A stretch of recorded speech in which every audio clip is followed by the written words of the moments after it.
அப்படி இருக்கும் சார்.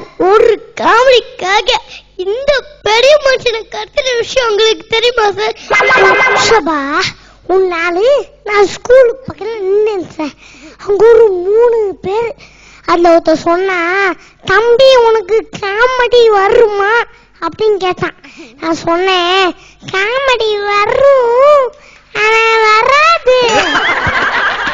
தம்பி நான் உனக்கு 100 ரூபா தரேன், காமெடி வருமா அப்படின்னு கேட்டான். நான் சொன்னேன், காமெடி வரும் ஆனா வராது அப்படி சொல்லிட்டு போயிட்டாங்க. திடீர்னு ஒரு ஆட்டம் வந்துச்சு.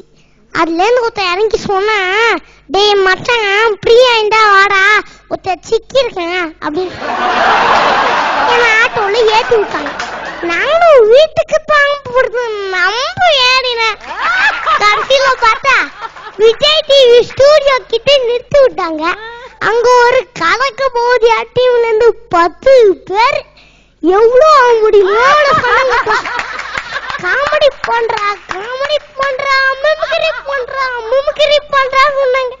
நானும் எவ்வளவு வாட்டி தான் காமெடியே தெரியாத நடிக்கிறது. அப்போ நானும் வர்றான்னு தான் நினைச்சேன். அந்த 2 ஜட்ஜஸும் சொன்னாங்க, டேய் பாரு இவனுக்கு காமெடியா தெரியாம காமெடி பண்ற மாதிரி நடிக்கிறான்டா, இவன் ரொம்ப நல்லவன்டா சொன்னாங்கப்பா. முடிஞ்சுதாடா? முடிஞ்சுதா? முடிஞ்சு போச்சு. இங்க வந்து உட்கார்ந்து